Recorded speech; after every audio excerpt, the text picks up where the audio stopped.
Hello ஃப்ரெண்டுங்களே, என் செல்லக்குட்டிங்களே, நான் ரொம்ப 1 மாதம் 2 மாதத்துல எங்கள் அம்மாவுக்கு ரொம்ப உடம்பு சரியில்லை.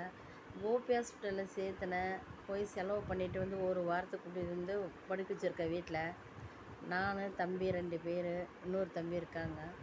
இப்போ அந்த தம்பி அங்கே எங்கே இருக்கிறாங்க, இதில் இருக்கார், வண்டியில் போயிருக்காரு.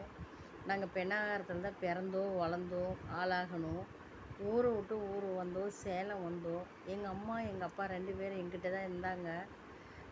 அப்பா இறந்துட்டாங்க. அம்மாவுக்கு ரொம்ப முடியல, சுகர் அதிகமாகிடுச்சு. கோபி ஹாஸ்பிட்டலில் போய் ஒரு வாரம் வச்சுருந்து நான் கூட்டிகிட்டு வந்திருக்கேன். திருப்பி ரொம்ப உடம்பு முடிய மாட்டேனுது. என் கையில் வேலையே செய்ய முடிய மாட்டேனுது. இப்போ அம்மா அப்பா 2 பேரும் சம்பாரித்து விறகு விற்று கஷ்டப்பட்டு எங்களை வளர்த்துனாங்க. இன்றைக்கி நான் சந்தோஷமாக நாங்கள் சம்பாரிச்சிட்ருக்குறோம். சாப்பிட டைமத்தில் அம்மா கையில் சாப்பிட முடியல, சுகர் வந்துடுச்சு. ரொம்ப கஷ்டப்படுறாங்க. எனக்கு ரொம்ப கஷ்டமாக இருக்குது. பொண்ணுக்கு எடுத்து ஊற்றணும், ஆய் போனால் எடுக்கணும். ரொம்ப சிரமையாக இருக்குது. இருந்தாலும் ஒரு தாய்க்கு செய்கிறதில்ல அது வருத்தம் கிடையாது. நான் செய்வேன். எவ்வளோ நாளும் என் தாய்க்கு நான் செய்வேன். வீடியோவில் போட்டிருக்கேன் பாருங்கள் எங்கள் அம்மா எப்படி இருக்காங்கன்ட்டு. எங்கள் அம்மா விறகு விற்று என்னை காப்பாற்றினாங்க. எங்கள் 3 பேரையும் காப்பாற்றினாங்க. இன்றைக்கி என் தாய்க்கு செய்கிறதெல்லாம் ஒரு குறை கிடையாது.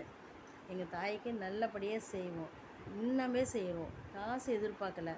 எங்கள் அம்மாவுக்கு நல்லா பிச்சை எடுத்து கூட எங்கள் அம்மாவை நாங்கள் காப்பாற்றுவோம், சோறு போட்டு வைக்குவோம். அப்படியெல்லாம் சோறு போடாமலாம் எங்கள் அம்மாவை நாங்கள் வச்சுருக்கல. எங்கள் அம்மா அந்த அளவுக்கு உழைச்சிருக்குறாங்க, ரொம்ப உழைச்சிருக்காங்க.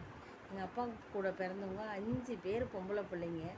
என்ன 3 அண்ணன் தம்பிங்க.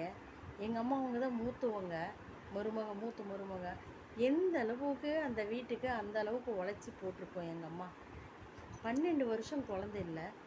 நான் 12 வருஷம் கழிஞ்சு நான் பிறந்தேன்னா அந்த அளவுக்குன்னா எவ்வளோ உழைச்சிருப்பாங்க எங்கள் அம்மா.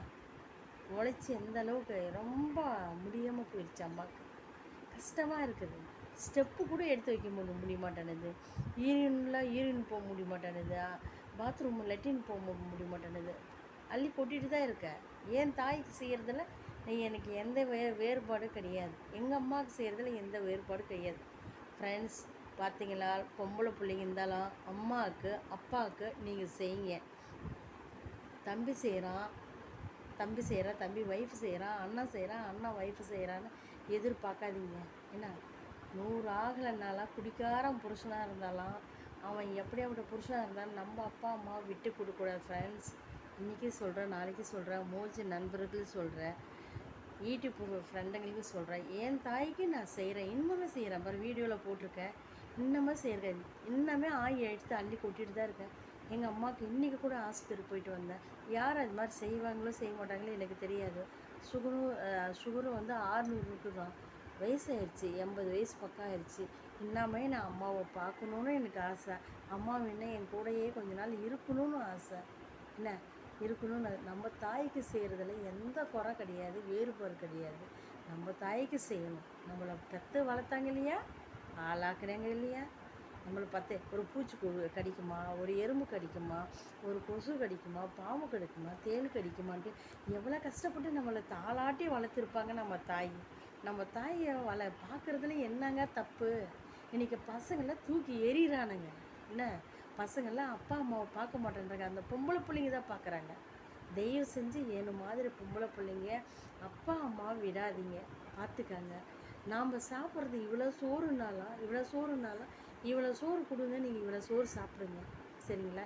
எந்த காரணம் கொண்டு பெற்ற பிள்ளைங்க அப்பா அம்மாவை விடாதீங்க. நான் என் அம்மாவை நான் பார்க்குறேன், இன்னமே பார்க்குறேன்.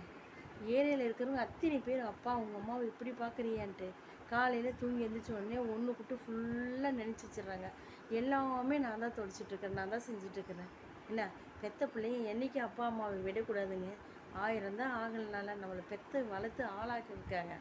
தெய்வம் செஞ்சு என் மாதிரி ஒரு பொம்பளை பிள்ளைங்க அப்பா அம்மாவை விடாதீங்க. நம்ம பிச்சை எடுத்து கூட நான் அப்பா அம்மாவை காப்பாற்றிக்கலாம், பிச்சை எடுத்து கூட சோறு போடலாம், தப்பு கிடையாது. நான் என்ன பொறுத்த வரைக்கும் அப்படி தான் சொல்லுவேன். ஃப்ரெண்ட்ஸ், நீங்கள் பார்க்குறங்க எந்த வீடியோவில் நீங்கள் யார் பார்த்தாலும் சரி அப்பா அம்மாவை தயவு செஞ்சு விடாதீங்க, பார்த்துக்காங்க. எங்கள் அப்பா அம்மாவை நான் பார்த்துக்கிறேன். அதே மாதிரி எங்கள் அப்பா இறந்து போயிட்டார். இறந்து 8 வருஷம் ஆகுது. இப்போ அம்மாவுக்கு ரொம்ப உடம்பு முடியல, நான் பார்த்துட்டு தாங்க இருக்கேன். பார்த்துட்டு தான் இருக்கேன். அதே மாதிரி நீங்கள் தயவு செஞ்சு பாருங்கள், வீடியோவில் போட்டிருக்கேன் பாருங்கள். அது மாதிரி நீங்கள் அப்பா அம்மாவை என்றைக்கி விடாதீங்க. ஃபோனில் பார்க்குறேன், நான் வீடியோவில் பார்க்குறேன், டிவியில் பார்க்குறேன்.